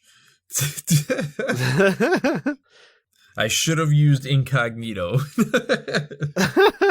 on Google, but Bing doesn't have that. Now, we're not here to talk about Bing's shortcomings. I love Bing otherwise. Not if we're angling for a sponsorship. Maybe it's something they should look into. Yes, constructive criticism. It's a constructive criticism, that's all. So they get back to the house. They're looking for the key up in the glory hole. They don't find anything, but they make a mess. And finally Omri realizes that it's got to be under the bed. So, and now Patrick stays the night this night, doesn't he? Yeah, Patrick is staying the night. And so they decide that the only way to do this is to actually open up the floor. Oh, no, there's a reason they need to find the key. They need to find the key so they can bring back the medic. Because while they were watching a Cowboys and Indians movie on TV, Boone starts cracking jokes at Little Bear. And instead of taking it in stride, Little Bear ends up shooting Boone with an arrow. Has that happened yet? That's next. I mean, that's after the attic and they search through the glory hole. Oh, yeah, they're searching for the key to bring the woman to life, but they kind of give up on their search and go watch TV. Okay. Yep. And then Little Bear reacts crazily to some jokes and teasing about, Indian versus cowboy. And crazily? I don't believe so. They're watching a movie and they're watching a Western. We're watching a Western, and it's pretty apparent that a lot of basically it's, they're showing the natives as it's a typical cowboy movie. They're showing, they're they're being made out to be raiders and villains. Yeah. But they're becoming friends though, I mean, sure, this movie's this, but for the most part, these guys have been getting along. They had breakfast together. They spent time in a glory hole together, That's the kind of shit that just brings two men together, Right. When Josh comes to visit, we should go to a glory hole, and the three of us will bond at a glory hole. Of course, I mean a junk drawer of some kind, or right. I mean, are you talking about you and the 2 3-inch men in your pocket? Yeah. Because I ain't doing that. We just gotta find a ship that has some kind of compartment with a thin wall partition and holes. No. But yeah, in this Western, there's pioneers in a circle in their wagons against an Indian attack, and Boone is cheering on the white dudes. And he said, "That's how it was. My ma and pa was in a fight like that, and my pa told me he done shot near enough 15-20 of them dirty savages." Mm-hmm. Yeah, I mean, he did. He is being a This dick. ain't no playful ribbing. Yeah, this isn't playful ribbing, dude. This is like, my family killed your people. How do you feel? And then Little Bear responds, "White men move onto land, use water, kill animals." Boone, "So what? Let the best man win. And we won. Yippee! Yay, white people." Yay, kill all them Indians. Yeah. Right, but I mean, they had eggs and beans for breakfast. Does he need to shoot them? I'm just saying. Well, he does. Yeah. He does. He does shoot him. Next thing Boone knows, he's got an arrow sticking out of his chest. Yep. But Little Bear does feel bad right away. It's kind of just a reaction like, motherfucker, don't be talking like that. And then he shoots him. I mean, he really could have climbed up there and punched him in the face. That would have been a better reaction, I think. Probably. Yeah, no. Right. The quickest retribution available to him was picking up his bow and shooting him, which is problematic as if we're trying to not show Indians as bloodthirsty savages. That's what I'm saying. The reaction that he has is a little bit too much. I think he could have just called him down for a fist fight like Boone had earlier. You know what I mean? Boone was willing to have a fist fight earlier. Nah, put down your knife. And again, even then, Little Bear wasn't willing to have a wrestling or a match of strength between the two. He wanted the knife, and Boone was willing to do it with his fists. And then here, instead of telling him, you come down here and, we'll fight, about this, he shoots him with an arrow instead. I guess that's what I mean by he reacts in the way that the stereotype would say he should react. The stereotypical way is how I meant, I guess. Mm. But yeah, so now they need to find the key, and they're freaking out because they don't know where it is. And Omri realizes that the key must have fallen underneath the floorboards when his dad had the floorboards up. But also, at the same time, the rat is loose in the house. and he comes up with a plan, and that is to have Little Bear look for the key, and Little Bear is more than willing to go do it because now he wants to help. He isn't happy with himself for shooting Boone, and he doesn't want Boone to die. So he gets down in there, and he goes running through, and then that's when Omri hears the skittering of the rat, and Little Bear does end up getting the key and running out, and just as he dives out of the hole and into Omri's hand, and Omri lifts his hand, the rat comes running through, and so Little Bear risked his life for Boone at the same time, and he does get the key back. They're able to bring back the World War II guy who saves Boone, and it's at just in the nick of time for this medic too, because he was about to, there was an incoming what do you call it? Right, it was like a mortar, but yeah, they had a special term for it. Minenwerfer, a big German shell. Yep, they make a big whistling sound when they fall, and then kaboom. And I feel like Little Bear has a secondary want for him to get the key, because he's been going on and on and on about this wife. Like, I want my wife. I want this woman. He wants to get his dick wet. That's exactly right. He wants to fuck. Yep. So he's very salty. So I what feel good like is he it has being that. chief? Yeah, what good is it being chief if I ain't getting any? If he ain't getting any. That's right. Also, I feel like he felt the rat would be like, I feel like it would be like the equivalent of a grizzly bear. Oh, probably. For sure. So I have an illustration in my edition of the book where they're like, if I ran into a rat as comparatively big as that, I'd be freaked out. I believe we have the same depiction. So yeah, it would be about the size of a grizzly compared to a a little person like that. So yeah. Now, if it meant going without the touch of a woman for the rest of your life, would you go up against a rat that size for the chance to have sex again? I mean, right now? Because it's been a long time, and I haven't had to go up against any type of giant rat, and I just haven't had any, so... Well, what if going up against a giant rat was what got you there, Like, if you were presented Like, what if that's what you're into? Yeah. No, like, what if some woman came up and she said, if you fight this giant rat, Fight this giant rat for me, and I am yours, baby. And I'm yours forever. I mean, forever? Does she have a nice personality? Is she pretty cool? She got a shit personality. Oh, she looks good in plastic, though. No, thank you. And she doesn't have a baby. And she's not old. At this point, I'm looking for quality, not quantity, so... So no on the rat? You wouldn't fight the rat? You wouldn't fight the Again, rat for it depends on the person and their personality to see if I would click with them. So you think There's a lot to it's it. reasonable to have someone give you the terms of I will be with you if you fight a giant rat? You think that's reasonable, Josh? We need to talk about how you I mean, feel I about watched yourself. several seasons of Rock of Love and enjoyed all of them, so I'm okay with love competitions in general.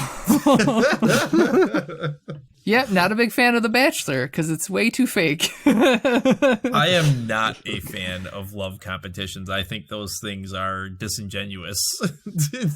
I just like the stupid ones. Again, it was just Rock of Love, and it was 2 seasons of it because it was not the first season where he was actually trying. It was the second and third season where it was just a big cash grab. So, was it the same guy that they were trying to hook up with? Yeah, the dude from Poison. Oh, Jesus Christ. So they made a 3-season show trying to find him love? That's ridiculous. And they didn't make him fight one rat. Not one rat, but there's a lot of dubious women that would get into various fighting and competitions. Yeah, I hate that stuff so much. I can't watch it. That is the weird time kind of entertainment. All right, so Little Bear gets the key. Yep. In spite of the rat. They bring Tommy through, and he's able to get Boone stabilized. Omri suggests giving him penicillin, which Tommy has no idea what penicillin is. Tommy's the medic, by the way. Yep, Tommy's the medic. And that's because penicillin did not get used until 1942. So Tommy has no idea what penicillin is. But he does give him iron pills to take to help his blood. Get that blood back up. Yep. I also gave him a bit of brandy from his flask. Yep, because that's good for you. Boone being an alcoholic, that just gave him superpowers, so... Yep. Now... Just, put him into relapse. So Omri insists that they become blood brothers, where they actually have to cut their wrists a little bit and mix their blood up with each other. Do you guys have any blood brothers in that sense? No. I always thought that was ridiculous, and I thought it was strange to mix your blood with another person's blood, and it seemed wrong then, and I learned later in life that I was right to be wary of mixing my blood with another person's blood. You were right, but I was a stupid kid. This came before knowledge of AIDS was a thing. Yeah, I was a stupid kid, so I do have a blood brother. You did that? Yep, I'm a dumb kid. Yeah. Yep. Jeremy and my friend Jeremy and I are blood brothers in that sense. So I wonder how he's doing. Jeremy, I hope you're listening to the podcast. I'll bing it. How is Jeremy? Yeah, I mean, I could probably go on Facebook, but I don't want to go back on that cesspool. So yeah, Boone and Little Bear slit their wrists. Actually, no, that's not entirely accurate. Little Bear nicks his wrist, and Boone doesn't want to. He needs his courage built up. But I think Little Bear does it for him, right? Yeah. Oh, and you know what? I was wrong. He did have him bring the lady to life. You were thinking of the movie, because in the movie he says, "Don't, because she has her own life." Yep. Yeah, important distinction. Yep. In the so book, he does. They do bring the woman to life for Little Bear, and then he takes her. Yep. Right then and there. And he immediately likes her, and he wants to keep her. And she immediately likes him. Yep. Because they do become blood brothers. Yeah, and Boone was all worried about it. He was scared. It's amazing how, we're reading these books by female authors, and they're going along with all the patriarchal stereotypes that have always been. Oh, for sure. But that's what the world that they grew up in, and we're not necessarily allowed to move on from for years and years. It's what sold books. Right, for sure. I mean, not so much with Anne Martin and the Babysitters Club. There was some of that too, but not so much. But so far, she was the one where we saw the most examples of self-sufficient women, or her and R.L. Stein. Her and R.L. Stein. That's very true. Like the Jerry Spinelli too, with Amanda Beale. Amanda Beale, yeah. Yep. It's crazy how all the good female characters are, not necessarily coming from women, which is surprising. But again, going along with the patriarchy was how you sold books. Right, exactly. But yeah, so they become blood brothers. They mix their blood together, and at this point, it's when they kind of start thinking about the idea of not sticking around any longer, because this isn't their home. Boone definitely wants to get back. He's wanted to get back from the beginning. That's because he's an alcoholic. Right. He didn't want to stay here. And now Little Bear wants to get back. I think Little Bear's in for a surprise, because he thinks he's a chief now, but when he goes back to his time, he's going to be like showing up in chief clothes, and they're all going to be like, "You ain't the chief. Who do you think you are?" Yeah. You sit back down. Your dad's still alive, chief. Yep. And they kind of assume that if his new wife, who clearly loves him dearly, her name's Bright Stars, by the way. Bright Stars, yep. If she sits on the horse and puts her arms around him, then when they turn back into plastic, they'll show up together. That's the idea. They're guessing. So how does that work now? So we've decided that they come out of time. We think they come out of time for that moment and become real here. And then when they're put back, they just kind of blink into that moment. But if she is on the horse now and has her arms around him and then blinks into time with him, what happens to where she was prior to that? Yeah. That universe collapses. She just blinks out of time and that universe collapses. Yeah, Lynn Banks didn't set that up too well. I mean, we need to know. I think we need to set up an interview with Lynn Reed Banks and really get down to the nitty-gritty of the quantum physics behind this. Seriously. I mean, they probably created a whole new timeline. Right. If Avengers Endgame taught us anything. Can you imagine the ramifications of what you've done here, Miss Banks? Can you imagine? They gotta spend the next 4 books trying to put everything back to where it was. Right. Because we do get 4 more books in the series, full of Indians coming back and going forward. We have the Indian cupboard of the first book, the Return of the Indian, the Secret of the Indian, the Mystery of the Cupboard, and the Key to the Indian. Yeah. But let's finish this book first. I mean, we're there. We're at the end. We're getting there. Yeah. Pretty much the end. Yeah, he sends them back to their time, or we don't know what happens with the Bright Eyes and situation. Bright Stars, yeah. And then Omri and Patrick decide they're going to play with pills. Yep. They decided to play with pills instead. And you almost wonder, were they playing with pills the whole time? Did this actually happen? Probably. It was all a hallucination. He does give the key to his mother and suggests that she put it on a chain and wear it so that first, it makes sure he knows where it is, and second, removes the, temptation for him to use it again and bring them back. Yeah, he says, leave it empty in case. Yep. In case the publisher pays for a sequel. Yep. And they did. 4 of them. So I think that we were all the way through this book, pretty vocal about how we felt about it, and whether or not I would recommend this to someone. I really probably would, and I'm glad that I got to enjoy it when I was a kid, and I didn't have so many perplexing thoughts and problems with it back then. And I'm kind of glad I read it now to see, like, holy shit, I can't believe that this is what I read when I was a kid. And you know what I mean? And I didn't see any problems with it. Quite a long way in sensitivity to other people's cultures. Yeah, I think it's actually a good, I don't know, mile marker for progress, I guess.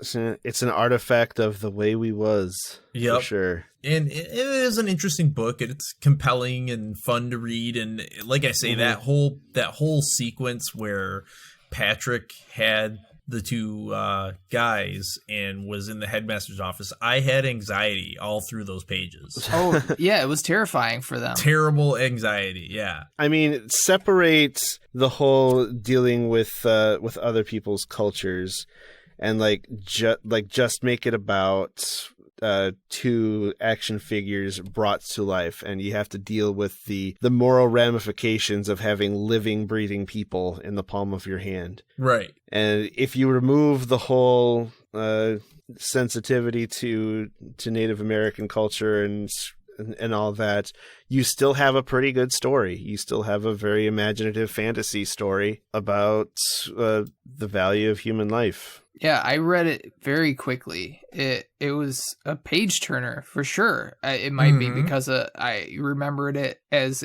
being fond of it as a younger child, and I remember seeking out information to learn more about Native Americans at that time because the book got me interested in it. But yeah, looking back on it now, it's just like, this is so just not right in so many ways. But it's well written and it's a fun story. I mean, like if if some things could be changed out, if we could find out more about Little Bear from a perspective that is more true to history, right. and if we could correct some of the misconceptions and negative stereotypes that were started out with. Right. It would make it a lot better than it is, because it is well written. It is compelling. It does put you in the scene. It makes you feel what's going on. It's a good book. It's just not, it's out of time. It's problematic. Yeah, it's problematic and it's out of time, Speaking of being out of time. We are way out of time. We are, yeah. This episode has gone pretty long, but I felt like we had some good talk here, gentlemen. I do as well. I think that this is probably I'd say we're going to have some fun in there, but at the same time, it was kind of some unavoidable stuff, which is why next week we're going to approach a different story that I don't think has any real problems except for kids shouldn't run away from home. I have no clue what this story is about, but it is apparently Josh's favorite book of all time. It is one of my favorite books. I don't have like a set favorite book, but it is a book that I read numerous times as a child and inspired me and my brother to go camping out in the woods and trying to do things out on our own a little bit more than I think other kids might have done. But the book is My Side of the Mountain. Yeah, I just binged what is Josh's favorite book of all time, and it says My Side of the Mountain. So even though you just said that on Bing according to Bing, it is your favorite book of all time. Well, I really like this one, and it doesn't make me cry like Where the Red Fern Grows, so... Right, man. So come back next week for My Side of the Mountain by Gene Craighead George. Gene Craighead George? Gene Craighead George. That's what I said, and I said what I said. Well, what did you think it was written by? Let me see here. I guess, yeah, Gene Craighead George. Amazing. You know what's really crazy? What? You know what? We'll talk about this after. Would you think it was somebody else? I completely forgot when I started reading the author's preface that this was all books written by women, and for some reason read it as if it was a man that wrote the preface. Like, it didn't even occur to me that it was a woman that wrote it. Again, this is one of those scenarios where, yeah, because this is another book about a boy. Yeah, it's wild. 3 of the 4 books we've read have been a boy, and the Choose Your Own Adventure we'll be doing really is androgynous as to who you are. You are you, you know. Interesting. Great. Okay. So yeah. Anyways, that's next week. Yep. Come back and hear another story about a dude. Another story about a dude written by a lady. On ReLiterated. All right. Thanks everybody for listening. ReLiterated is brought to you by the Chocolate Milk Friends. If you enjoyed this program, please share it with your friends.